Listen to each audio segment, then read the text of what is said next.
Assalamu alaikum, Dr. Afshin Akbar here. Today we are going to start our diet and physiology again from chapter number 1. So those who are new students, please on board, please. From today onwards again, I repeat कि हम chapters जो हैं अपने Guyton के repeat कर रहे हैं दोबारा से ताकि आप लोग हमारे साथ साथ रहें, ठीक है? You must have Guyton and Hall textbook Medical Physiology 14th edition. In addition with this Guyton, you must have Medical Physiology Gyanan, ठीक है? और एक्सपेरिमेंटल फिजियोलॉजी जो जफर अली चौधरी की है वो जब हम इंशाल्लाह ज्वाइन करेंगे कॉलेजेस तो फिर आपको मिल जाएंगी। अच्छा जी, हमारा जो पहला चैप्टर है गाइटन का functional organisation of human body and control of the internal environment, this is chapter number 1।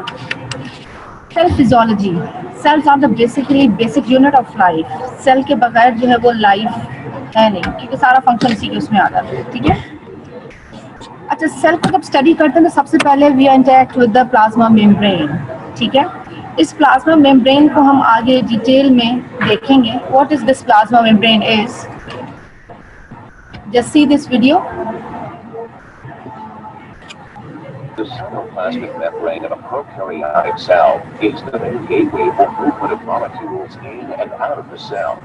This membrane may also be called the cell membrane or plasma membrane. Cytoplasmic membranes in bacteria are comprised of a phospholipid bilayer. Each phospholipid contains a phosphate bond located on the outer part of the bilayer, attached to a glycerol and two fatty acids, which makes the core of the membrane. The phosphate is negatively charged and hydrophobic, while the tail portion of the phospholipids is hydrophobic. Thus, cytoplasmic membranes are very effective in blocking passage of many molecules, while other molecules are allowed to pass. Cytoplasmic membranes also contain two types of proteins. Integral proteins often span the entire bilayer and act as channels for transport of molecules that normally wouldn't be able to penetrate the bilayer.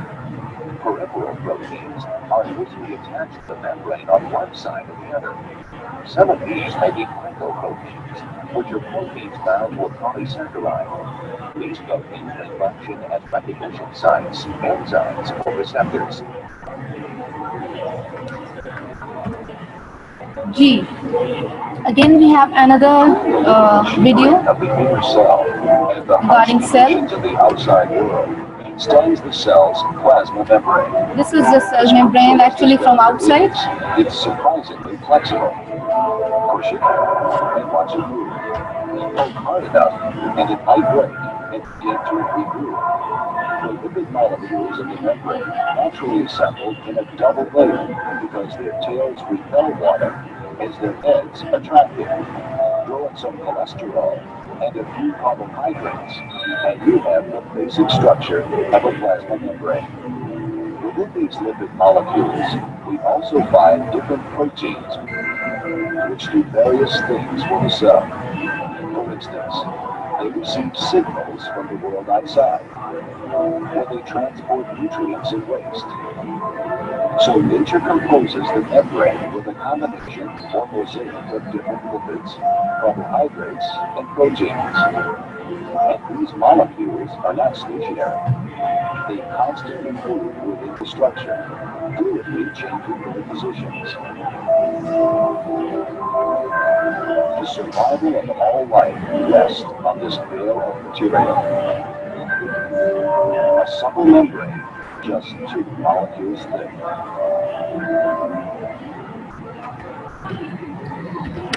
So hope you all are understand what is this plasma membrane is actually. जो plasma membrane है, आपने इसमें video भी last में देखा होगा कि ये फॉस्फोलिपिड बाइलेयर है बेसिकली, ठीक है? इसका हेड पोर्शन है और इसका टेल पोर्शंस भी मौजूद होते हैं, और इस मेम्ब्रेन के ऊपर जो है वो 2 टाइप की प्रोटीन्स हैं, ठीक है?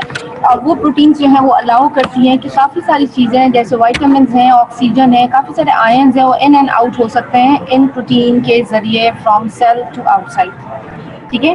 तो हमारे एम एंड ऑब्जेक्टिव्स जो हैं वो हम देखेंगे what is physiology in this chapter, and हम होम्योस्टेसिस को भी देखेंगे, होम्योस्टेसिस एंड डिफरेंस देखेंगे कि हम एक्स्ट्रा सेलुलर और इंट्रा सेलुलर फ्लूइड कंपार्टमेंट्स में क्या डिफरेंस है। ये भी चीज देखेंगे कि एक्स्ट्रा सेलुलर फ्लूइड में ट्रांसपोर्ट जो हो रही है या मिक्सिंग सिस्टम है या ब्लड सर्कुलेटरी सिस्टम है, वो सारा उसको डिटेल में हम डिस्कस करेंगे। कौन कौन से मेटाबॉलिक वेस्ट प्रोडक्ट्स हैं जो कि रिमूव होते हैं फ्रॉम सेल्स। उसके अलावा हम बॉडी की जो फंक्शन है उनकी regulation, control systems of the body, body के काफ़ी सारे कंट्रोल सिस्टम्स होते हैं जिसके मुताबिक जो है वो बॉडी अपने मुख्तलिफ फंक्शन जो परफॉर्म कर रही है। सो हमारे जो एम एंड ऑब्जेक्टिव्स हैं, होम्योस्टेसिस आ जाता है, difference between the extra and intracellular fluid compartments and the difference between the transport and mixing system and the circulatory systems, or regulation of body functions and control system of the body. Basic cell के functions क्या है? Fundamental and smallest unit cell खुद, ठीक है, and it is capable of carrying out the processes associated with the life in the living being. कोई भी जिंदा चीज, हम ह्यूमन फिजियोलॉजी पढ़ रहे हैं, उसमें ये जो सेल है वो बहुत स्मॉल यूनिट है, ठीक है, लेकिन इसमें बहुत सारे मेटाबॉलिक प्रोसेसेस हो रहे हैं, ठीक है। इसीलिए ये इम्पॉर्टेंट फैक्टर है सबसे पहला कि ये एक सबसे इम्पॉर्टेंट पार्ट है बॉडी के फंक्शंस का, which is called as cell. तो बेसिक फंक्शन उसका ये है, इसमें बहुत सारे फंक्शंस अंदर इंटरनली परफॉर्म हो रहे हैं। ये जो सेल है वो न्यूट्रिएंट भी ऑब्टेन करता है, ऑक्सीजन भी ऑब्टेन करता है और परफॉर्म भी कर रहा है मुख्तलिफ केमिकल रिएक्शंस को दैट यूजेस न्यूट्रिएंट्स। ये केमिकल रिएक्शन में न्यूट्रिएंट्स यूज कर रहा है, ये ऑक्सीजन यूज कर रहा है and energy for the cell function, ये सारी चीजें ये यूज कर रहा है। ये एलिमिनेट भी कर रहा है, निकाल भी रहा है अपने सेल अपने अंदर से, कार्बन डाइऑक्साइड को निकाल रहा है, वेस्ट प्रोडक्ट्स को बाहर की तरफ फेंक रहा है। ये काफी सारे प्रोटीन्स भी सिंथेसिस करता है। वो प्रोटीन्स किस लिए काम आती है? This is needed for the growth, cell structure के लिए, और बहुत सारे अलग फंक्शंस हैं। अगर सेल का काम प्रोटीन बनाना है तो वो बहुत ही इंपॉर्टेंट और टॉप फंक्शन है उसका, ताकि सेल ग्रो भी करे, सेल का स्ट्रक्चर जो है वो भी मेंटेन रहे, ठीक है। Ability to reproduce the cell of their own kind, अपनी तरह के दूसरे सेल्स को जो वो प्रोड्यूस भी कर रहा है, ठीक है। फिजियोलॉजी में basically science that concerned with the function of living organisms and its parts and the physical and chemical processes involve the study of basically a body function, ठीक है। तो हम फिजियोलॉजी इसको कह रहे हैं कि लिविंग ऑर्गेनिज्म के फंक्शंस देख रहे हैं, उसके parts and physical and chemical processes जो उसमें इन्वॉल्व है बॉडी में, उसको भी डिस्कस करते हैं। तो basically it's the study of body function, ठीक है। पैथोफिजियोलॉजी अगेन एक वर्ड आ जाता है, हम अक्सर फिजियोलॉजी में देखेंगे, कुछ हमें सिनेरियोज मिलेंगे हल करने के लिए, हम कहेंगे कि जी इस सिनेरियो में पैथोफिजियोलॉजी लिखें। इसका मतलब we are studying about disorders of the body functions और we are discussing the diseases, the basis of clinical medicine. Clinical medicine में किसी चीज को आप डायग्नोज करें तो once you have to know the pathophysiology, ठीक है। उसके बाद हम देखेंगे, हमने डिस्कस किया था कि intra and extra cellular fluid compartments, ठीक है। तो intra and extra cellular fluid compartment, intra cellular का मतलब है सेल के अंदर वाला एरिया, ठीक है। Extra cellular fluid compartment that means outside the cell. So outside the cell हम देख रहे हैं, फिर इनसाइड द सेल देख रहे हैं। तो हम देख रहे हैं जो एक्स्ट्रा सेलुलर फ्लूइड कंपार्टमेंट है, here we are, extra cellular fluid compartment में हमें सोडियम नजर आ रहा है, ठीक है, in high concentration, a very low concentration of potassium, आप मेरे कर्सर को लाजमी देखिएगा, calcium, chloride in very high concentration, bicarbonate. जो तीन मेजर आयंस हमें नजर आ रहे हैं एक्स्ट्रा सेलुलर फ्लूइड कंपार्टमेंट्स में, these are the sodium, chloride and bicarbonate, okay, and in small quantity of calcium also. लेकिन इनमें हम देखेंगे एक्स्ट्रा सेलुलर फ्लूइड कंपार्टमेंट में जो हमने सोडियम, क्लोराइड, बाइकार्बोनेट देखा, उसमें सोडियम ऐसा है जो कीटायन है, which is called also as a positive ion. उसके बाद हम देख रहे हैं क्लोराइड और बाइकार्बोनेट कॉल्ड एज एनायन और नेगेटिव आयंस, ठीक है। उसके बाद हम देख रहे हैं कि इंट्रासेलुलर फ्लूइड कंपार्टमेंट में जो आयंस की कंसंट्रेशन सबसे ज्यादा है हमें नजर आ रही, वो है पोटेशियम। फिर हम देख रहे हैं हमें यहाँ पे मैग्नीशियम भी नजर आ रहा है, फॉस्फेट, ठीक है, and some proteins. So here we can say this intracellular compartment have a positive ion which is potassium, magnesium, both are positive ions, but it also has some negative ions which is phosphate and proteins, ठीक है। तो intra and extra cellular fluid compartment में अगर differences हैं तो एक तो हम इनके वॉल्यूम को भी डिफरेंशिएट करेंगे, वॉल्यूम्स मैं आपको बताऊंगी कौन कौन से, लेकिन आपने जो सबसे इंपॉर्टेंट इसमें जो चीज़ और आयंस की डिस्ट्रीब्यूशन देखनी है, सोडियम जो है और क्लोराइड और जो इसमें हमें नजर आ रहा है bicarbonate HCO3, extracellular ions, potassium, magnesium, phosphate and proteins are intracellular ions, right. Here we are, extracellular fluid contents sodium, chloride, bicarbonate, oxygen, glucose, fatty acids, amino acids and carbon dioxide. These all are extracellular ions. ठीक है, हमें diagram में बहुत जो है वो important ions को discuss किया गया था, जैसे सोडियम क्लोराइड और बाइकार्बोनेट में दिखाया गया है. लेकिन in otherwise extracellular compartment have these also oxygen, glucose, fatty acids, amino acids and bicarbonate. Intracellular fluid contents कौन कौन से हैं? Potassium, magnesium and phosphates. ठीक है, अब यहाँ पे की डिस्ट्रीब्यूशन है intra and extracellular fluid compartment की. इंट्रासेलुलर फ्लूइड कंपार्टमेंट जो है उसकी जो क्वांटिटी है वो 28 लीटर्स है. ठीक है, एक्स्ट्रासेलुलर फ्लूइड कंपार्टमेंट की जो टोटल क्वांटिटी है वो 14 लीटर्स है, in which the 3 litres is plasma and 11 litres of interstitial fluid. ठीक है, the both plasma and interstitial fluid are called as extracellular fluid compartment. ठीक है, ये आप जरूर देखिएगा इसको. Intracellular fluid compartment is 28 litre, extracellular fluid compartment is 14 litres, in which 3 litres is plasma and 11 litres is interstitial fluid. अगर आपसे differences के बारे में पूछा जाता है कि write down the difference between extra and intercellular fluid compartment, you have to write this. And this extracellular fluid compartment had a large amount of sodium chloride and bicarbonate ion, whereas in intracellular fluid compartment large amount of potassium, magnesium and phosphate ions are present, right? Extracellular fluid compartment having nutrients: oxygen, glucose, fatty acids and amino acids, whereas intracellular fluid compartment have high protein concentration, right? The extracellular fluid compartment based is carbon dioxide, urea, uric acid, excess water and ions, right? Special transport mechanism that maintain the ionic concentration difference between ECF and ICF. यहाँ पे एक बहुत special transport mechanism है जो कि हम आगे इसको डिस्कस करेंगे. ठीक है, व्हाट इज होम्योस्टेसिस? अब हम आ जाते हैं हमारा जो चैप्टर है उसका जो मेन थीम है होम्योस्टेसिस के ऊपर. Maintenance of nearly constant condition in the internal environment और which is also called as milieu interior. होता क्या है कि हम जो आयनिक कंसंट्रेशन की बात कर रहे हैं या फ्लूइड कंसंट्रेशन की बात कर रहे हैं, it should be maintained according to the this volume of the fluids and ion concentration are given. ठीक है, तो अगर इंटरनल एनवायरनमेंट मैल्यू इंटीरियर हम बात करते हैं कि जी intercellular fluid compartment is 28 litre, when this 28 litre is short, अगर ये 28 लीटर से 24 लीटर पे आ जाते हैं, that means internal environment is not maintained.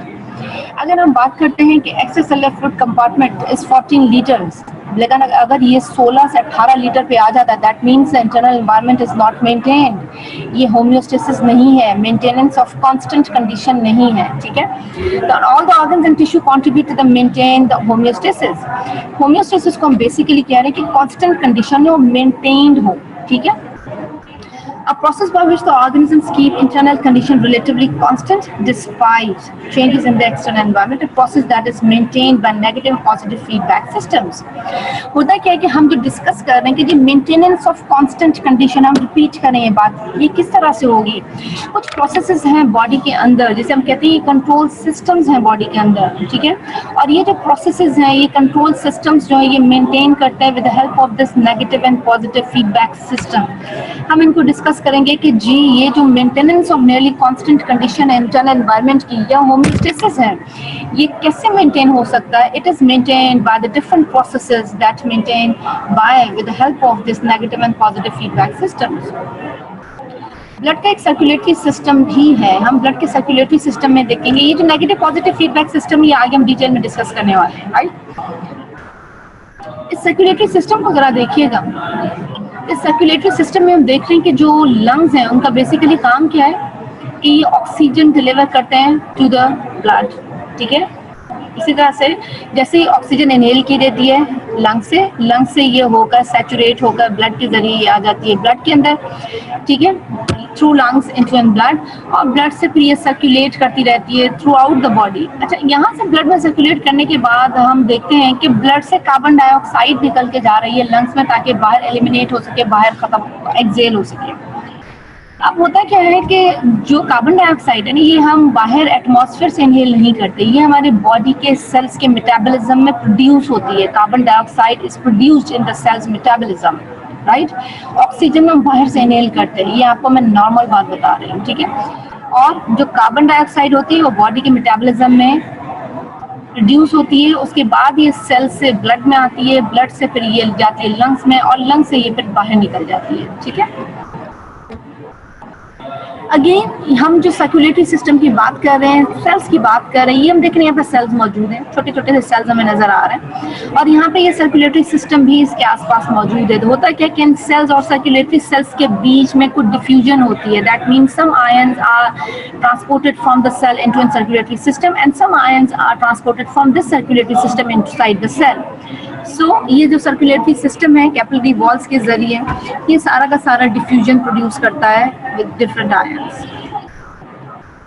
अब लंग्स का जो बेसिक फंक्शन है ऑक्सीजन डिलीवर करना to the extracellular fluids. Kidney का जो मेन फंक्शन है to maintain the constant ion concentration, that means sodium, potassium, magnesium and everything, all the ions.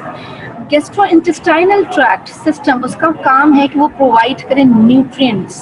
ठीक है, आपने कोई भी चीज़ बोलस में ले ली है, खाना खा लिया है, वो जीआईटी सिस्टम के अंदर गया, वो इन्वॉल्व हुआ, वहाँ पे वो मेटाबोलाइज हुआ, सब कुछ डाइजेस्ट हुआ, उसके बाद उसके जो न्यूट्रिएंट्स है वो एब्जॉर्ब हो गए। ठीक है, तो रिमूवल ऑफ वेस्ट प्रोडक्ट्स ये भी एक बॉडी का काम है। क्या क्या रिमूव करता है? लंग्स से रिमूव करता है कार्बन डाइऑक्साइड को, किडनी रिमूव कर रहा है वेस्ट प्रोडक्ट्स को and and products like urea and creatinine and uric acid. ठीक है, रेगुलेशन ऑफ बॉडी फंक्शन, और कौन कौन सा फंक्शन रेगुलेट कर रहा है? सेल्स के जरिए हो रहे हैं, डिफरेंट सेल्स हैं बॉडी के अंदर। नर्वस सिस्टम है हमारा जो बॉडी के फंक्शंस को रेगुलेशन जो चल रही है, हम कहते हैं बॉडी के फंक्शंस रेगुलेट कर रहे हैं, कौन से सिस्टम्स के जरिए कर रहा है? हम सबसे पहले इसको डिस्कस करेंगे नर्वस सिस्टम को। Sensory input portion, that means we sense something, we sense some sensory information towards our brain, like we are in near the fire, we are near any touch.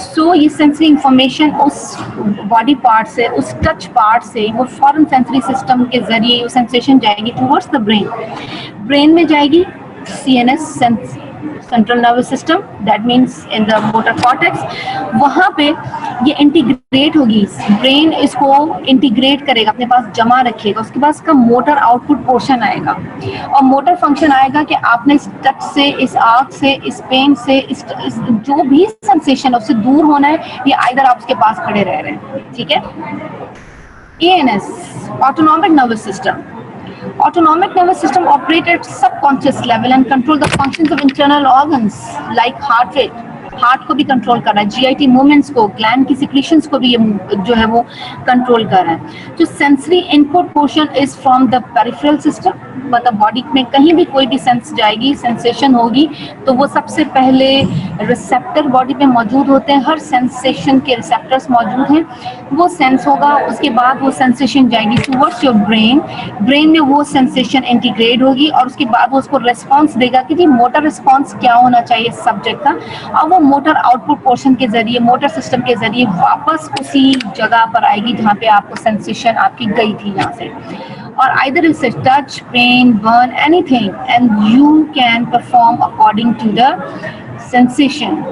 अगर वो burn है आप अपना हाथ पीछे withdraw करेंगे, अगर वो पिन और नीडल टच हुई है, छुरी से हाथ करके आप अपना हाथ पीछे कर लेंगे। ठीक है, और अगर वो सिंपल टच है तो आप उसको अकॉर्डिंगली मैनेज करेंगे। ऑटोनॉमिक नर्वस सिस्टम जो सबकॉन्शियस लेवल पे काम कर रहा है, हार्ट रेट आपका चल रहा है, आपको नहीं पता, ये सबकॉन्शियसली उसको रेगुलेट कर रहा है। जीआईटी मूवमेंट्स, आपने खाना खा लिया, जीआईटी की मूवमेंट्स कैसे हो रही हैं, this is again control by autonomic nervous system. Glands की सिक्रीशंस हो रही हैं from pituitary, from thyroid, from everywhere in the body where the glands are present and you cannot know about it, so it is all operated by autonomic nervous system. Hormonal system, we have a major 8 endocrine glands in the body can secrete these hormones, and these hormones can then enter into an extracellular fluid compartment, and from this extracellular fluid compartment it can go or travel towards the body tissues, and from here these tissues, when it can take these gland secretions, it can regulate the cellular function. आप इसमें बहुत सारे hormones को देख सकते हैं। Major 8 glands जो हैं उसमें हम देखेंगे कि पिट्यूटरी ग्लैंड आ जाता है, ठीक है, फिर थायराइड है, उसके बाद पैंक्रियाटिक टिश्यू जो है वो पैंक्रियाज जो है उसके ग्लैंड्स आ जाते हैं। उसके बाद हम देखेंगे कि जो फैट सेल्स हैं again they act as an gland, उसके बाद हम देखेंगे एडिनल ग्लैंड्स भी मौजूद है, ठीक है। Kidney act as an gland, वहाँ से भी एक हार्मोन रिलीज हो रहा है, ठीक है। उसके बाद जो टेस्टिकुलर ग्लैंड्स हैं, ओवेरियन ग्लैंड है, ये सारे ग्लैंड्स हैं, मेजर 8 ग्लैंड्स हैं, इन सबका काम क्या है, हार्मोन रिलीज करना, ठीक है। हार्मोन वहाँ से रिलीज होने के एक्स्ट्रासेलुलर फ्लूइड कंपार्टमेंट में जाते हैं, एक्स्ट्रासेलुलर फ्लूइड कंपार्टमेंट से वहाँ पे बॉडी टिश्यूज के पास, बॉडी टिश्यूज से वो सेलुलर फंक्शन परफॉर्म करते हैं, ठीक है। And hormonal system complements CNS, और बहुत सारे जो है फंक्शन CNS के वहाँ पे भी परफॉर्म है। And CNS regulate muscular secretory activities and hormonal system regulates metabolic functions. अब होता है क्या है कि जो हार्मोनल सिस्टम है हमारा, जो बॉडी का हार्मोनल सिस्टम है, वो और CNS जो है वो बहुत ही एक्टिवली फंक्शंस परफॉर्म कर रहे हैं। जो CNS है, सेंट्रल नर्वस सिस्टम, ये रेगुलेट कर रहा है मस्कुलर सिस्टम को, सिक्रेटरी एक्टिविटीज को भी, और हार्मोनल सिस्टम जो है वो रेगुलेट करता है मेटाबॉलिक फंक्शंस भी।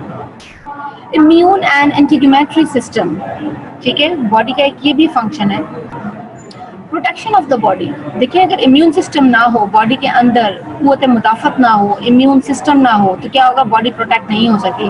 और एंटीग्यूमेटरी सिस्टम ना हो, अगर स्किन मौजूद ना हो, तो क्या हो जाएगा, बॉडी को प्रोटेक्शन नहीं मिलेगी। रिप्रोडक्शन भी एक मेन फंक्शन है, help maintain the homeostasis by generating new beings to take place those times, ठीक है।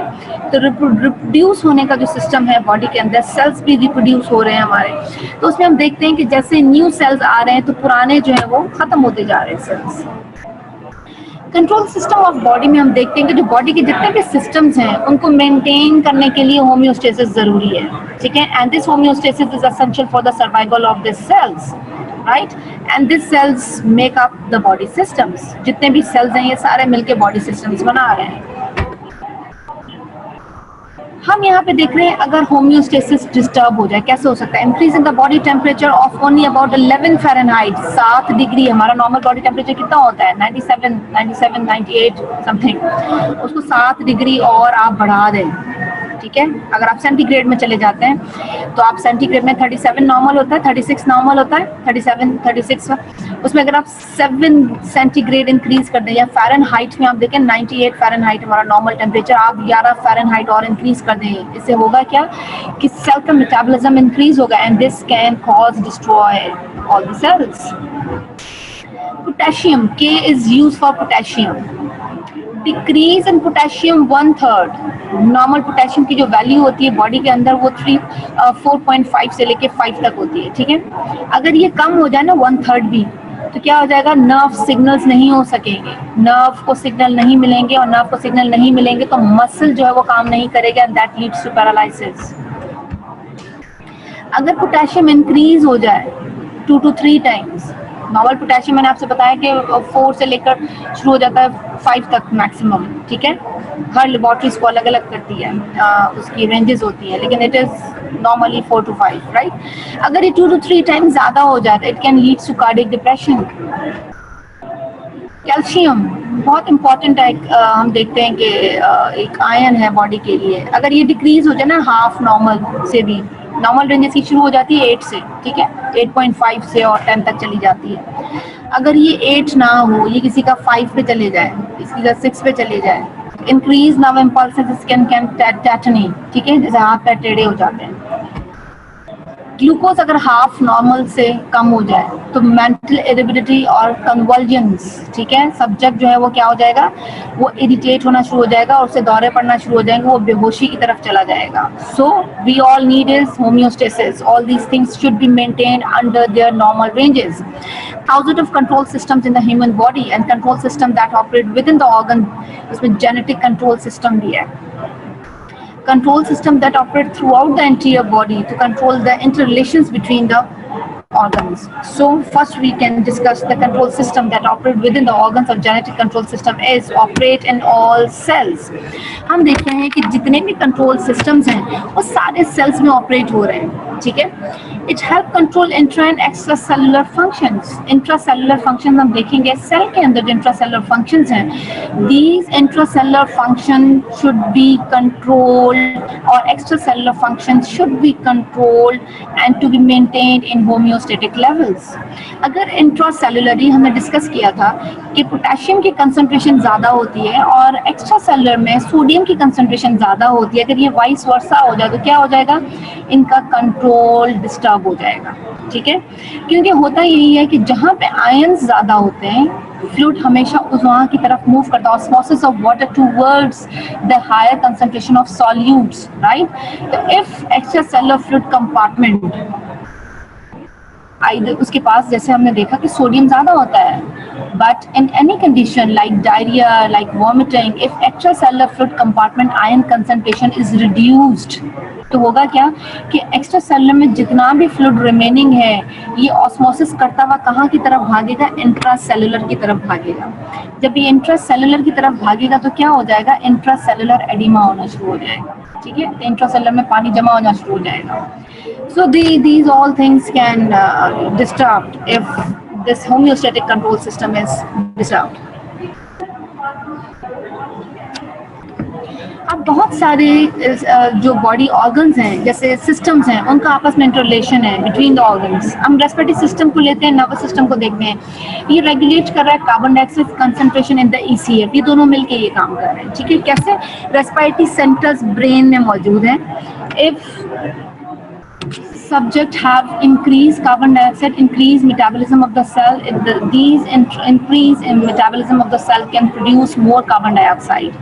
जब कार्बन डाइऑक्साइड ज़्यादा हो जाएगा तो क्या हो जाएगा कि जो रेस्पिरेटरी सेंटर्स हैं ना ब्रेन के अंदर, ठीक है, ब्रेन स्टेम के अंदर मौजूद है वो स्टिमुलेट हो जाएंगे रेस्पिरेटरी सेंटर्स, और रेस्पिरेटरी सेंटर्स स्टिमुलेट हो जाएगा तो सब्जेक्ट बड़े बड़े सांस लेगा, इट कैन ब्रीथ मोर, और ज़्यादा ब्रीथ करने की वजह से क्या होगा, वो ज़्यादा कार्बन डाइऑक्साइड बाहर की तरफ जो है वो एक्सहेल करेगा। सो इन दोनों सिस्टम्स का, जैसे रेस्पिरेटरी सिस्टम और नर्वस सिस्टम है, इनका आपस में रिलेशन है, they are interrelated. Liver and pancreas, these both can regulate the glucose concentration in the ECF. अब ये दोनों किस तरह से रेगुलेट करते हैं, लिवर का काम है ग्लूकोज को स्टोर भी करना, ग्लूकोनियोजेनेसिस भी करना। ठीक है, पैंक्रियास का क्या काम है कि वो वहाँ से पैंक्रियास से इंसुलिन रिलीज होती है, and this insulin is capable of taking this glucose inside the ECF। ठीक है, अगर इंसुलिन मौजूद नहीं होगी तो ग्लूकोज जो है एक्स्ट्रासेलुलर फ्लूइड कंपार्टमेंट से जो है वो सेल के अंदर नहीं जाएगी। ठीक है, तो इंसुलिन जो है ये कंपनी करती है with the glucose into an ECF, और वहां से ये इसके साथ कंपनी करती हुई इंट्रासेलुलर फ्लूइड कंपार्टमेंट में चली जाती है। सो ECF पे इतना ज्यादा ग्लूकोज मौजूद नहीं रहता, लेकिन once this pancreas is damage, the beta cells who secrete the insulin is damaged. Insulin, if insulin is no more available for this utilization of this glucose, the glucose concentration is higher in the extracellular compartment or increased in the plasma compartment. तो होगा क्या, यहाँ पे subject diabetic होना शुरू हो जाएगा। जैसे हम बात करते हैं ना कि जी ये इंसुलिन का जो है काम है कि वो ग्लूकोज को जो मेटाबोलाइज करवा रही है। सिमिलरली अगर कोई सब्जेक्ट फास्टिंग के अंदर है, ठीक है, एक तो हमने ये एस्पेक्ट इसका डिस्कस किया, एक अगर सब्जेक्ट फास्टिंग के अंदर है, ठीक है, रोजा रखा हुआ उसका, जो अदरवाइज फास्टिंग के अंदर है, तो लिवर का काम क्या है कि जो उसने स्टोर्ड ग्लूकोज रखा है वो उसको रिलीज करे, और ECF में अगर ग्लूकोज की कमी हो गई है, if this ECF is short of this glucose, तो लिवर का काम है कि वहां से ग्लूकोज को ट्रांसपोर्ट करे और ECF को मेंटेन करे उसकी ग्लूकोज की कंसंट्रेशन। ठीक है, अच्छा, जो उसके बाद किडनी जो है, ये जो सारे सिस्टम्स आपस में इंटररिलेटेड, किडनी का क्या काम है, ये रेगुलेट कर रही है hydrogen, sodium, potassium, phosphate and other ions in the ECF। अब किडनीज का काम है कि इन सारे आयंस को भी रेगुलेट करे। हम इसकी एग्जांपल इस तरह से लेते हैं, अगर किडनी किसी सब्जेक्ट ने बहुत ज्यादा सोडियम कंज्यूम किया है, this Na is sodium, right, and this H is hydrogen, K is for potassium, PO is for phosphate and the different ions, right? Hydrogen, sodium, potassium and phosphate. Kidneys को किस तरह से regulate करती है कि अगर किसी सब्जेक्ट ने ज़्यादा सोडियम कंज्यूम किया हुआ है, या किसी सब्जेक्ट के अंदर जो हम देखते हैं कि हाइड्रोजन की कंसंट्रेशन ज़्यादा हो गई है due to some metabolism processes और ड्यू टू सम डिजीजेस, तो किडनी इनिशियली इसको कैसे रेगुलेट करती है। किडनी के अंदर एक सिस्टम है जिसे हम कहते हैं डाययूरेसिस एंड नेट यूरेसिस, हम सोडियम को रेफरेंस कर रहे हैं। तो क्या होता है कि सोडियम जो है वो नेट यूरोसिस के जरिए यूरिन में एक्सक्रीट आउट होना शुरू हो जाता है। किडनी सेंस करती है कि जी बहुत ज्यादा सोडियम है, ठीक है, तो किडनी क्या करती है, उसको बाहर निकाल देती है, ठीक है। किडनी अगर सेंस करती है कि किसी सब्जेक्ट के अंदर बहुत ज्यादा वाटर एक्यूमुलेट हो रहा है, तो किडनी का एक और एक सिस्टम जिसे डाययूरेसिस कहते हैं, किडनी ज्यादा पानी को बाहर निकालेगी, so these concentrations are maintained, ठीक है। किडनी का ही एक फंक्शन है कि वो इस हाइड्रोजन को अगर बॉडी के अंदर मेंटेन्ड है, ठीक है, लेकिन अगर ये इसके आयन ज्यादा हुए, किडनी हाइड्रोजन को एक्सक्रीट आउट करती है with the help of this urine और ये बाहर चला जाता है। सिमिलरली फॉर द पोटेशियम, फिर द फॉस्फेट, अगर इनकी जो एक्स्ट्रासेलुलर फ्लूइड कंपार्टमेंट में ये मेंटेन्ड अपनी रेंजेस में मौजूद हैं, it's okay with the extracellular fluid compartment. If these concentrations are deranged or if these concentrations can cause damage to the cells, the kidney can perform their function and eliminate these ions, or sometimes kidney can retain the ions to help the ECF function. Control system की हम जब बात कर रहे थे कि control system example जिसकी हमने दिया हुआ है, regulation of oxygen in the ECF, special एक कंट्रोल मैकेनिज्म है that depends on the chemical characteristics of haemoglobin. अब जब हम हीमोग्लोबिन की बात कर रहे हैं, ये आरबीसी के अंदर जो हीमोग्लोबिन ऑलरेडी मौजूद है, ये भी जो है वो कंट्रोल सिस्टम्स में आ जाता है, ठीक है, क्योंकि हीमोग्लोबिन का काम है कि वो ऑक्सीजन जो है वो उसके साथ ऑक्सीजन बाइंड करे हीमोग्लोबिन के मॉलिक्यूल के साथ, और इस हीमोग्लोबिन के साथ ये ऑक्सीजन जो है वो टिश्यूज को पहुंचाया जाए ताकि टिश्यू अपना काम परफॉर्म कर सके, ठीक है। सो ऑक्सीजन बफरिंग फंक्शन है एक हीमोग्लोबिन का, स्ट्रॉन्ग केमिकल एफिनिटी है हीमोग्लोबिन की फॉर ऑक्सीजन, बहुत स्ट्रांगली ऑक्सीजन हम इनहेल करते हैं, जैसे इनहेल करते हैं लंग्स में गई, लंग्स से ये सैचुरेट होके हीमोग्लोबिन के साथ जगह बाइंड हो गई, ब्लड में इंटर हो गई, and if oxygen concentration is low in the ECF, तो क्या हो जाएगा, अगर हमारे एक्स्ट्रासेलुलर फ्लूइड कंपार्टमेंट में, एक्स्ट्रासेलुलर फ्लूइड कंपार्टमेंट के अंदर अगर ऑक्सीजन की कंसंट्रेशन लो है, तो जितना ऑक्सीजन जो हीमोग्लोबिन के साथ बाइंड है इसके साथ डिसोसिएट हो जाएगा, ठीक है, उसके साथ उससे हट जाएगा और फौरी का फौरी जो वो एक्स्ट्रासेलुलर फ्लूइड कंपार्टमेंट को सप्लाई होना शुरू हो जाएगा। If sufficient oxygen is already in the ECF, there is no dissociation of haemoglobin and with oxygen, right. जो ऑक्सीजन है वो बॉडी में कहाँ पे मौजूद होती है, ये ऑक्सीजन जो है वो हीमोग्लोबिन के साथ बाइंड होती है when ECF is needed or ECF of short of this oxygen, this hemoglobin oxygen dissociation is happened and this oxygen is delivered or transported towards the ECF. अगर ECF के अंदर ऑक्सीजन की sufficient supply पहुंच चुकी है, there is no further oxygen hemoglobin dissociation. Carbon dioxide की किस तरह से हम देखेंगे कि ये रेगुलेट हो रही है। Carbon dioxide the major and product of oxidative reaction in the cells. जो सेल्स के अंदर, मैंने आपको पहले भी बताया था कि कार्बन डाइऑक्साइड जो है ये सेल के अंदर प्रोड्यूस हो रही है with the help of this nutrients और सबके साथ मिलके ये मेटाबॉलिज्म की वजह से प्रोड्यूस हो रही है। Increase carbon dioxide accumulation in the fluid stop all the forward reactions in the cell unless removed. होता क्या है कि अगर फ्लूइड के अंदर बहुत सारी ऑक्सीजन कार्बन डाइऑक्साइड जमा हो गई है, तो जितने भी उसके बाकी के रिएक्शंस हैं जो सेल काम कर रहा था वो कुछ वक्त के लिए जो है वो बंद हो जाएंगे, उस वक्त तक के जब तक के कार्बन डाइऑक्साइड जो है वो जो ऑक्सीडेटिव उसके रिएक्शंस हो रहे थे वो सारी की सारी रिमूव ना हो जाए, ठीक है। इंक्रीज कार्बन डाइऑक्साइड क्या करती है, हाइपरकैपनिया, ठीक है, बहुत बड़े बड़े सब्जेक्ट जो है वो ब्रेथ करता है और बाहर की तरफ कार्बन डाइऑक्साइड को निकालता है। Excitation of the respiratory centres, ये पहले मैं आपको डिस्कस कर चुकी थी कि ब्रेन के साथ उसका कोऑर्डिनेशन है रेस्पिरेटरी सिस्टम का, उसके सेंटर्स जो हैं वो ब्रेन में मौजूद हैं, ब्रेन स्टेम में, वो एक्साइटेड हो जाते हैं। Increase expiration of carbon dioxide, बाहर की तरफ जो है वो एक्सपिरेशन होना शुरू हो जाएगी। Removal of excess carbon dioxide from the blood tissue fluid continue and normal concentration of this carbon dioxide is maintained. समझ आ गई ये बात कि ECF के जरिए हमने रेस्पिरेटरी सिस्टम में किस तरह से हमने देखा कि ब्रेन इसके साथ कोऑर्डिनेट कर रहा है। आर्टीरियल ब्लड प्रेशर, या जिसे हम कहते हैं नॉर्मल जो हम ब्लड प्रेशर चेक कर रहे होते हैं, ठीक है, ये भी आर्टीरियल ब्लड प्रेशर जो उसको भी रेगुलेट कर रहा है बॉडी का सिस्टम। रिसेप्टर सिस्टम्स हैं, ठीक है। अब ये जो बैरो रिसेप्टर सिस्टम्स हैं एंड रिसेप्टर्स कहलाए जाते हैं इनको, और ये मौजूद कहाँ पे होते हैं? ये bifurcation of carotid artery on the arc of aorta. ये जो कैरोटिड आर्टरी आपको नजर आ रही है ना, ये गर्दन के साइड में हमें कैरोटिड नजर आ रही होती है, जो मोटी सी एक नस गुजरती है। आर्क ऑफ एओर्टा जो है वो कहाँ पर होती है? हार्ट के बिल्कुल ऊपर मौजूद होती है। आप इसको जरूर एक दफा देखिएगा, डायग्राम्स होती हैं इनकी। यहाँ पे कुछ बैरो रिसेप्टर्स मौजूद होते हैं, ठीक है। ये रिसेप्टर का मतलब ये है कि ये सेंस करते हैं हाई बीपी को और लो ब्लड प्रेशर को। If there is increase blood pressure, nerve impulses and impulses to the brain की तरफ गई। ये इनहिबिट करती हैं इम्पल्सेस वेजोमोटर सेंटर को, VMC जो यहाँ पे लिखा वेजोमोटर सेंटर्स को, ये इनको इनहिबिट करती हैं इन सेंटर्स को, and decrease impulses through sympathetic. Basically sympathetic का मतलब क्या है कि सिंपैथेटिक इम्पल्सेस भेज रहा होता है और वो हमारा ब्लड प्रेशर जो वो मेंटेन होता है, sometimes it can increase due to any disease. So अगर किसी सब्जेक्ट का ब्लड प्रेशर इंक्रीज हो जाएगा, नर्व इम्पल्सेस ब्रेन में जाएंगी, ब्रेन वो इनहिबिट कर देता है वेजोमोटर सेंटर्स को ताकि सिंपैथेटिक जो है अपनी इम्पल्सेस को कम कर सके, ठीक है। और वो कम इम्पल्सेस फिर हार्ट की तरफ आएंगी, ब्लड वेसल्स की तरफ आएंगी, हार्ट की पंपिंग डिक्रीज हो जाएगी, पेरिफेरल वेजोडाइलेशन हो जाएगी। पेरिफेरल मतलब बॉडी के और पार्ट्स में जो वेसल्स हैं वो थोड़ी सी वेजोडाइलेट कर देंगे। जब वो वेजोडाइलेट करती हैं तो क्या हो जाएगा? इंक्रीज हो जाता है ब्लड फ्लो, ठीक है। And this increased blood flow can lead to decreased blood pressure towards the normal, ठीक है। ये बॉडी के अपने कंट्रोल सिस्टम्स हैं। Conversely when there is decrease blood pressure, it relaxes the baroreceptor, it stimulates the vasomotor center, it can cause increased heart pumping, increased vasoconstriction and increased blood pressure towards normal. So arterial pressure भी किस तरह से rate हो रहा है body में? Baroreceptor system के जरिए, ठीक है।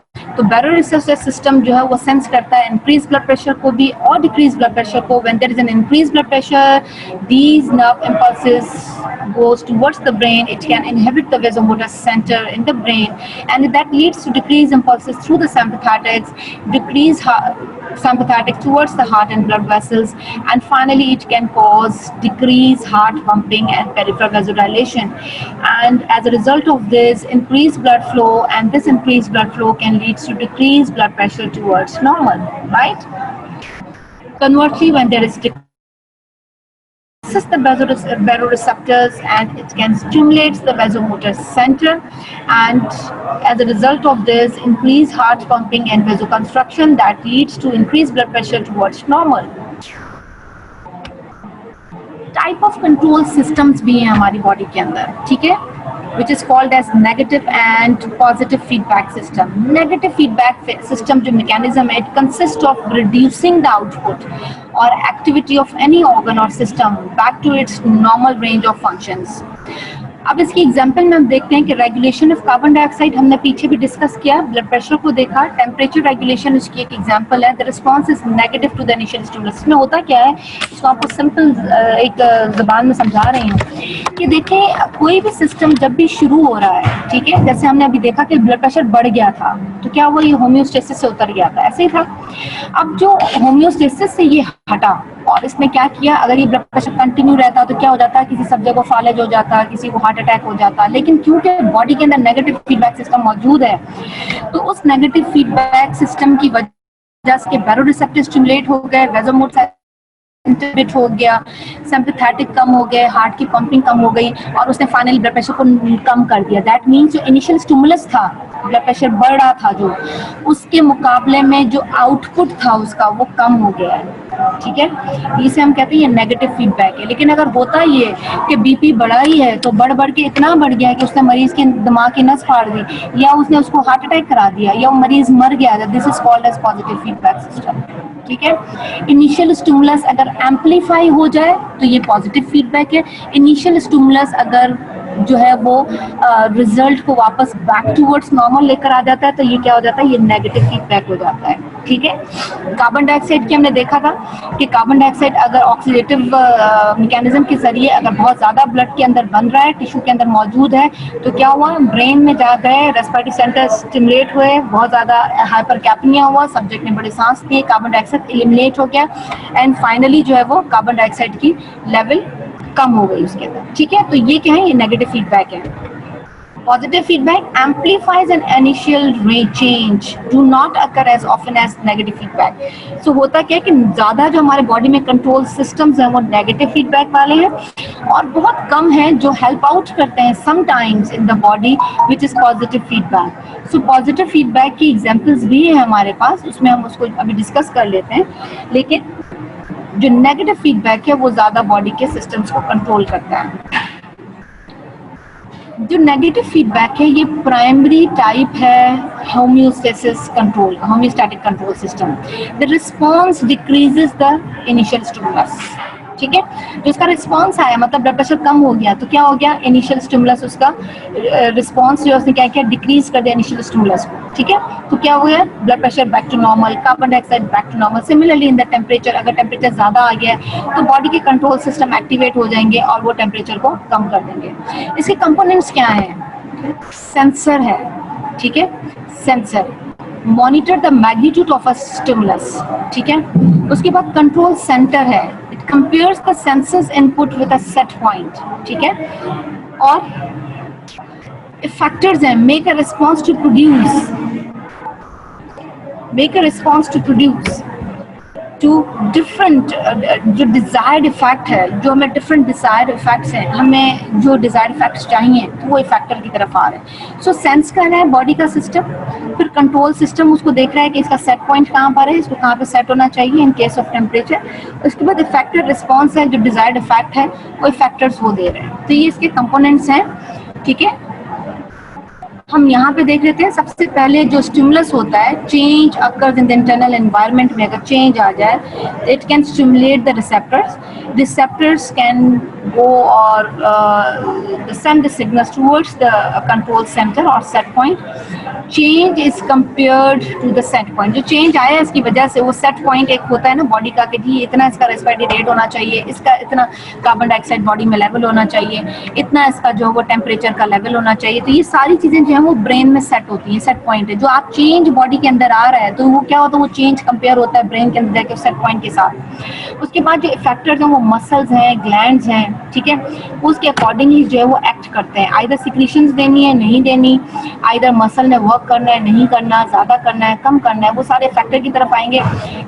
और उसके बाद ये रिस्पॉन्स आएगा, either this change is corrected. ठीक है, तो ये इसके क्या हैं, कंपोनेंट्स हैं किसके, कंट्रोल सेंटर्स के. ठीक है, रिसेप्टर, कंट्रोल सेंटर्स और इफेक्टर एंड फाइनली रिस्पॉन्स. तो आपको जो इसके आपसे पूछा जाए ना कि जी इसके कंपोनेंट्स क्या हैं होम्योस्टैटिक कंट्रोल सिस्टम के, तो आपने क्या लिखना है इसमें, स्टिमुलस, रिसेप्टर, कंट्रोल सेंटर, उसके बाद इफेक्टर, उसके बाद रिस्पॉन्स. ठीक है, नाउ यहाँ पे हम डिस्कस करेंगे होम्योस्टैटिक कंट्रोल सिस्टम में पॉजिटिव फीडबैक, उसकी एग्जांपल्स. नेगेटिव तो हम डिस्कस कर चुके हैं जी, कार्बन डाइऑक्साइड हो सकती है, इसमें ऑक्सीजन हो सकती है, या हम उसमें डिस्कस कर सकते हैं कि जी टेम्परेचर हो सकता है. ठीक है, पॉजिटिव फीडबैक को हमने डिस्कस किया था, एम्पलीफाइड इनिशियल चेंज. जो इनिशियल चेंज आई थी उसने फर्दर चीज़ों को कम नहीं किया और बढ़ा दिया. Do not occur as often as negative feedback. So जो कॉमन प्रैक्टिस है बॉडी का जो कंट्रोल सिस्टम जो ज़्यादा काम करता है वो नेगेटिव फीडबैक है. पॉजिटिव फीडबैक जो है वो कुछ जो है वो एग्जांपल्स में काम करती है. Uterine contraction during the labour. अगर कोई फीमेल लेबर में चली गई है, यूट्रस कॉन्ट्रैक्ट कर रहा है, कॉन्ट्रैक्ट करके को रुक जाएगा तो क्या होगा, लेबर नहीं होगा. So these uterine contraction, one contraction to amplify the other and the other amplify the next other contraction. So इसकी वजह से जो है वो डिलीवरिंग ऑफ दिस बेबी हो रहा है. तो ये uterine contraction again an example of positive feedback. Blood clotting mechanism. अब जो ब्लड को का जो हम चैप्टर्स आगे डिस्कस करेंगे उसमें देखेंगे ब्लड क्लॉटिंग का एक मैकेनिज्म है कि उसमें एक जो उसका ब्लड क्लॉटिंग का एक फैक्टर है वो दूसरे को स्टिमुलेट करता है, दूसरा तीसरे को स्टिमुलेट करता है, तीसरा चौथे को स्टिमुलेट करता है. तो वो क्या था, एक चेन ऑफ रिएक्शंस है. One factor can stimulate the other one, the next and so fourth. तो इस तरह से सारे के सारे जो है वो फैक्टर जो स्टिमुलेट होते हैं तो क्या होता है, ब्लड क्लॉटिंग होती है. तो this blood clotting mechanism is helping in this positive feedback. Lactation है, बेबी सक्लिंग कर रहा है, ठीक है। तो उस सक्लिंग में क्या हो रहा है कि सिग्नल्स आ रहे हैं टूवर्ड्स द ब्रेन, वहाँ से कुछ हार्मोन्स रिलीज हो रहे हैं, वो हार्मोन्स एक्ट कर रहे हैं ब्रेस्ट के जो है वो लोब्यूल्स पे और अल्वेलस के ऊपर, और वो लैक्टेशन हो रही है। Again an example of positive feedback. And generation of nerve signals, ठीक है। जनरेशन ऑफ नर्व सिग्नल्स क्या हो रहा है, कोई सब्जेक्ट अगर एक्टिवली मूवमेंट कर रहा है, बॉडी पार्ट्स जो वो मूवमेंट में, तो वो क्या हो जाएगा, एक नर्व सिग्नल दूसरे को एम्पलीफाई करता रहेगा ताकि body movement in exercise, during active work, during walking, jumping and every body work is dependent of the generation of these nerve signals. Again, the nerve generation of this nerve signals is an example of positive feedback. ठीक है। लेकिन हम देखते हैं कि जो positive feedback है, sometimes it can cause vicious cycle, goes in a vicious cycle and the subject is died. Example positive feedback का एक ये भी है कि सब्जेक्ट की डेथ भी हो सकती है, ठीक है। नॉर्मल हार्ट पंप करता 5 लीटर ऑफ ब्लड पर मिनट। अगर किसी सब्जेक्ट का during exercise 2 litre blood loss हो गया, पुअर पंपिंग है, हार्ट पुअर पंप करेगा, ठीक है। 5 लीटर पे आप देखेंगे निशान लगा हुआ है। आपने देखा कि इस सब्जेक्ट का जो है वो अगर 1 लीटर ब्लीड करता है ना सब्जेक्ट, तो क्या हो जाता है, कार्डियक आउटपुट इसकी पंपिंग पे रिटर्न टू नॉर्मल हो जाती है। लेकिन जब ये सब्जेक्ट 2 लीटर ब्लीड करता है, ब्लड लॉस कर जाता है, तो क्या होता है, पुअर पंपिंग है, less arterial pressure, blood pressure गिर जाएगा, कॉरोनरी ब्लड फ्लो कम हो जाएगा, इसका मतलब हार्ट की तरफ ब्लड फ्लो कम हो जाएगा, हार्ट वीक होना शुरू हो जाएगा, हार्ट पंप कम करेगा, इसीलिए और कॉरोनरीज हम कहते हैं हार्ट की जो ब्लड वेसल्स हैं उसको, ठीक है, और उसका फ्लो कम हो जाएगा, हार्ट और वीक हो जाएगा and finally leads to death. अगर किसी सब्जेक्ट का 1 लीटर ब्लड जो है वो लॉस होता है, तो it can cause return to normal, but when the subject is bleed 2 liters, it can lead to death within 3 hours, right? So conclusion is initiating stimulus causes more of the same, ठीक है। तो ये positive feedback है। अच्छा, mild positive में हमने अभी जो डिस्कस किया था, which does not lead to death, उसमें हमने देखा कि अगर कोई subject person bleed 1 litre, control mechanism इसको रिकवर कर जाते हैं, ठीक है। उसमें ये इस तरह से होता है। पॉजिटिव फीडबैक के हैजर्ड्स क्या हैं? Hazards of positive feedback mechanism, heat stroke हो सकता है, इरिवर्सिबल शॉक में सब्जेक्ट जा सकता है, ठीक है। If these things are not properly treated in time, the heat stroke can lead to death. The shock will lead to death. Usefulness क्या है पॉजिटिव फीडबैक की? ब्लड क्लॉटिंग है, ठीक है, चाइल्ड बर्थ है and generation of nerve signals है। इसके फायदे ये हैं कि ब्लड क्लॉट करा देती है फौरन, लेकिन जब एक सब्जेक्ट का 2 लीटर ब्लड लॉस हो चुका है तो फिर blood clotting doesn't mean anything, right? But if the blood loss is 1 liter, the blood clotting means something, right? Which is called as a mild positive feedback. So childbirth again an example of positive feedback and it is useful. Generation of nerve signals again a positive feedback, again a useful. Adaptive control or feed forward control, again we have some third option as well. Sometimes brain uses a principle feed forward control to cause required muscle contraction, ठीक है। इसमें क्या होता है कि brain से फौरी तौर पे एक डिसीजन करना होता है। हम इसमें एग्जांपल एक बड़ी अच्छी सी मजेदार सी लेते हैं।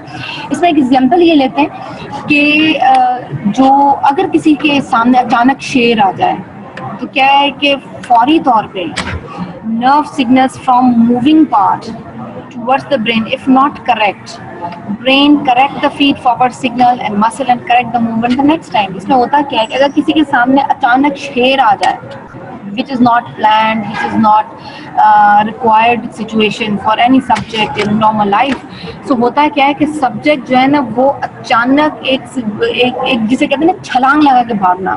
एक होता है ना रूटीन, आप चल रहे हैं, भाग रहे हैं, जो बहुत इमरजेंसी सिचुएशंस में मसल रिक्वायर्ड होती हैं, ब्रेन उसको ट्रेन करता है, ठीक है। ब्रेन करेक्ट करता है उस सिग्नल्स को, क्योंकि वो सिग्नल इस हद तक वो सिग्नल जो है वो ब्रेन को टच ही नहीं कर पाते और सब्जेक्ट ब्रेन की तरफ सिग्नल ही नहीं जाता, वो सेंसरी सिग्नल ही नहीं जाते। फौरी तौर पे सब्जेक्ट जो है वो या तो छलांग लगा लेता है या वो भागना शुरू कर तो ब्रेन फौरी तौर पे उसको कंट्रोल करने की कोशिश करता है इसकी नेक्स्ट मूवमेंट क्या हो। क्योंकि होता क्या है कि शेर को देख के अगर किसी के सामने शेर आ जाए, सांप आ जाए, किसी को तो कॉकरोच चूहों से भी डर लगता है, तो सब्जेक्ट जब वो घबराहट में अक्सर गिर जाता है। That means these signals can not be transfer towards the brain. So फौरी तौर पे ब्रेन उसको कंट्रोल करके फीड फॉरवर्ड के जरिए उन मूवमेंट्स को करेक्ट करता है, and the process is repeated to carry out the correct movement. जिसे हम कहते हैं कि एडेप्टिव कंट्रोल और डिलेड नेगेटिव कंट्रोल, राइट। यहाँ तक अगर किसी बच्चे को ना समझ आई हो कोई बात तो अभी भी मुझे मैसेज कर सकता है वो बच्चा। That's why I can repeat these things. अगर किसी बच्चे को अभी भी हमने जो होम्योस्टैटिक कंट्रोल सिस्टम पढ़ा है वो अभी ना समझ आया हो तो you are free to ask any question students.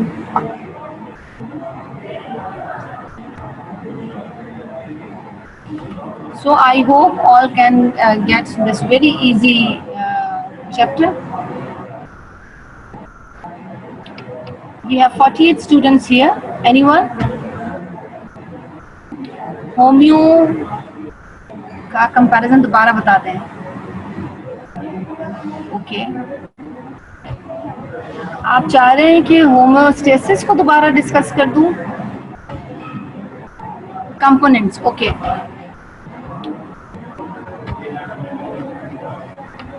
Okay okay I can get your point. जो कंपोनेंट्स हैं ये कंपोनेंट्स हैं, ठीक है। चेंज आ जाए कोई भी इंटरनल एनवायरनमेंट के अंदर, हम सोडियम को ले लेते हैं, हम कार्बन डाइऑक्साइड को ले लेते हैं। चले कार्बन डाइऑक्साइड वेरी इजी क्योंकि हमने पीछे इसको डिस्कशन में भी लेकर आए। कार्बन डाइऑक्साइड जो है अगर किसी ऑक्सीडेटिव स्ट्रेस की वजह से कार्बन डाइऑक्साइड बॉडी सेल्स ने बहुत ज़्यादा प्रोड्यूस कर दी है, ठीक है। अगर उसने ज़्यादा प्रोड्यूस कर दिया तो उसका जो स्टिमुलस है ज़्यादा, अगर कोई भी कंपोनेंट बॉडी में ज़्यादा हो जाएगा ना तो वो फौरन अपने सिग्नल्स ब्रेन की तरफ भेजता है, ठीक है। तो ये अपने इसका जो स्टिमुलस था change in the internal environment, that means change in the carbon dioxide, और वी कैन टेक इस change in the arterial pressure, ठीक है। इसके रिसेप्टर्स जो हैं वो कहाँ पर मौजूद हैं? ये ब्रेन के अंदर मौजूद हैं, ठीक है। किसके? कार्बन डाइऑक्साइड के। सिमिलरली बैरो रिसेप्टर्स की बात करेंगे जब हम आर्टीरियल प्रेशर की बात करेंगे, ठीक है। तो उसका जो स्टिमुलस है वो चेंज जो भी चेंज आया है आइदर ज़्यादा है या कम है उसके रिसेप्टर सेंस करेंगे और वो कंट्रोल सेंटर को भेजेंगे ब्रेन की तरफ। ब्रेन उसको फौरन कंपैरिजन में लेकर आएगा कि मेरे पास जो सेट पॉइंट है कार्बन डाइऑक्साइड का, कि मैं एग्जांपल दे रही हूँ कि जी कार्बन डाइऑक्साइड तो हमारे पास से टोटल बॉडी में जो वो इतनी होनी चाहिए थी, कोई 10 मिलीमीटर ऑफ मर्करी होनी चाहिए, तो ये तो 20 हो रही है। तो ब्रेन क्या काम करेगा? फौरन जो है वो सिग्नल्स भेजना शुरू कर देगा मसल्स को। मसल्स किसके? रेस्पिरेटरी मसल्स, ठीक है। तो क्या होना शुरू हो जाएगा कि रेस्पिरेटरी मसल्स ज़्यादा काम करेंगे, ठीक है।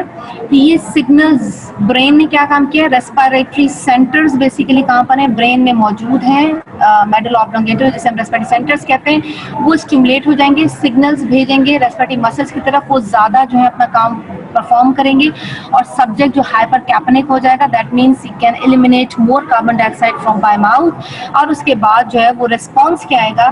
Change is corrected. फिर आप उस सब्जेक्ट को जब चेंज करेंगे carbon dioxide level which is normal, ठीक है।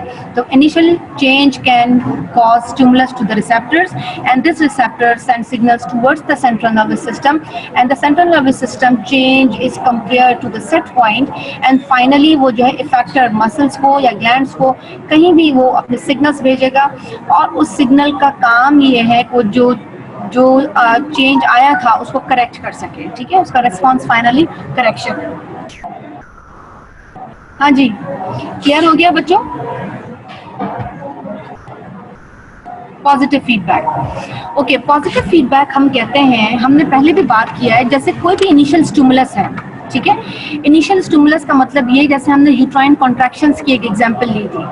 यूट्राइन कॉन्ट्रैक्शंस जो है एक ड्यूरिंग लेबर, अगर कोई फीमेल फुल टर्म के साथ है और वो ड्यूरिंग लेबर है तो यूट्राइन कॉन्ट्रैक्शंस जो है, एक यूट्राइन कॉन्ट्रैक्शन इनिशिएट हुई, दूसरी कॉन्ट्रैक्शन उससे ज्यादा हुई, तीसरी कॉन्ट्रैक्शन उससे ज्यादा हुई, चौथी कॉन्ट्रैक्शन उससे भी ज्यादा हुई और finally uterine contraction can lead to the delivery of the baby which is important at the time when the female is in full term, ठीक है।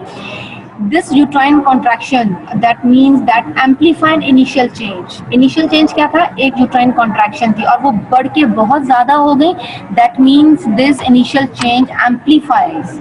ठीक है, ये यूट्राइन कॉन्ट्रैक्शंस में है। ब्लड क्लॉटिंग की सब बात कर लेते हैं कि ब्लड क्लॉटिंग के बहुत सारे फैक्टर्स हैं। हम जब ब्लड को पढ़ेंगे तो हम डिस्कस करेंगे, बहुत सारे फैक्टर्स हैं। जब वो सारे एक फैक्टर दूसरे को इनिशिएट करता है, स्टिमुलेट करता है, दूसरा एक्टिवेट होता है, वो सारे फैक्टर मिलकर ब्लड क्लॉट कराते हैं। जब भी हमें कहीं पे कट आ गया, थोड़ी सी इंजरी हो गई, हम देखते हैं खून जम गया है, ऐसा ही होता है ना। तो ये क्या होता है, ये एक फैक्टर दूसरे फैक्टर को जो है वो स्टिमुलेट करता है, finally leads to blood clotting. तो ये हमारे लिए बेनिफिशियल है। लैक्टेशन, बेबी जो है वो सकलिंग करता है, सकलिंग से कॉन्ट्रैक्शंस होंगी, उससे वो सिग्नल जाएंगे टुवर्ड्स द ब्रेन। ब्रेन से हम देखेंगे कि वहाँ पे एक पिट्यूटरी ग्लैंड है, तो वहीं पे हम देखेंगे कि पिट्यूटरी ग्लैंड जो है उसका काम है जो प्रोलैक्टिन उसको सिक्रीट करना। हार्मोन रिलीज हुआ, हार्मोन जो है वो एक्ट करेगा ब्रेस्ट के जो लोब्यूल्स हैं और उसकी डक्ट्स हैं उसके ऊपर, और मिल्क जो है वो उसकी प्रोडक्शन होगी। That means it is also initiating, a single initiate can leads to milk production.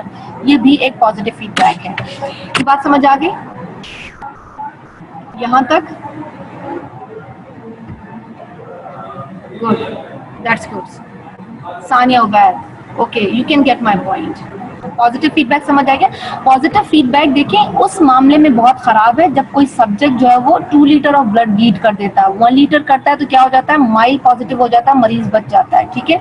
लेकिन अगर वो बहुत ज्यादा हो जाए तो sometimes this positive feedback goes into an vicious circle and subject is died. लेकिन वो सिर्फ ब्लड लॉस में हमने आपको एग्जाम्पल दी है। लेकिन here we can I'll give you an example in uterine contraction, blood clotting mechanism, like if someone have a very little milder injuries, और lactation में and generation of nerve signals, ये सारे जो है वो positive feedback के examples हैं which are necessary for the normal human life। ठीक है, यहाँ तक बात समझ आ गई है बच्चों आप लोगों को? ये जो चैप्टर आज हमने डिस्कस किया है, I request all you new students please आज इसको जरूर एक रीड दीजिएगा, आप लोगों को बहुत आसान लगेगा। है सब जो पहला आप लोगों का चैप्टर है उसी को अगर आप बहुत अच्छे तरीके से पढ़ लेंगे तो बाकी चीज़ें आपके लिए बहुत आसान होना शुरू हो जाएंगी। ठीक है, आप इनिशियल से ही इनको अपने टॉपिक्स को रिपीट करना शुरू कर दें। आपको थोड़ी ज़्यादा मेहनत करनी पड़ेगी लेकिन बिल्कुल परेशान नहीं होना, हम जो है चीज़ें इंशाल्लाह बहुत जल्दी कवर कर लेंगे। गुड, ठीक है। हमारा आज नेक्स्ट जो है वो एक रिवीजन लेक्चर भी है from 1 to 2। I hope please आप लोग ऑल कैन ज्वाइन मी। हम उसको भी डिस्कस करेंगे। जो हमारा नेक्स्ट है वो सेल के फंक्शंस की तरफ आएंगे हम, ठीक है, और सेल स्ट्रक्चर उसके फंक्शन को डिस्कस करेंगे, ऑर्गेनेलिज को हम डिस्कस करेंगे इसमें, ठीक है। और डिफरेंट भी हम कुछ इसमें चीज़ें हैं जैसे काफ़ी सारे ऑर्गेनेलिज हैं जिनके हम डिफरेंसेस को डिस्कस करेंगे। सेल के मुख्तलिफ ऑर्गेनेलिज के तो आप लोगों के लिए आसान हो जाएगा। सेल वैसे तो बहुत आसान एक यूनिट है लेकिन अगर सेल के फंक्शंस को आप इजीली पढ़ लेते हैं तो आगे बहुत सी चीज़ों में इनके छोटे छोटे से फंक्शंस हमें डिस्कशन के अंदर ज़रूर आते हैं तो हम फौरन रिकॉल करते हैं कि हाँ हमने ये चीज़ सेल में पढ़ी हुई है। ठीक है, कहीं पे हम प्रोटीन्स का जिक्र कर रहे होते हैं, कहीं पे हम लिपिड्स का जिक्र कर रहे होते हैं, कहीं पे हम बात कर रहे होते हैं intra and extracellular fluid compartments की। वो चीज़ें बाद में हमारे लिए बड़ी इजी हो जाती हैं। ठीक है, तो अगर ये क्योंकि बेसिक इसमें हम चीज़ें डिस्कस कर रहे हैं तो बेसिक ही होना ज़रूरी होता है ताकि हम इजीली बाकी की चीज़ें, बाकी के सिस्टम्स जो हैं वो अंडरस्टैंड कर सकें।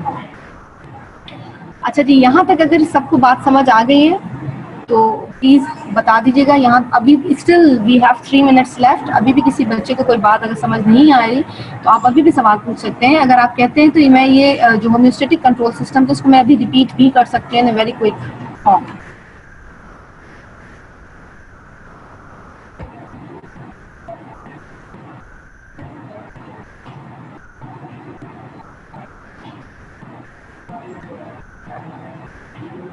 अच्छा, वीरा जो है वो पूछ रही है how positive feedback is leads to heat stroke, leads to ये डेंजरस क्यों है?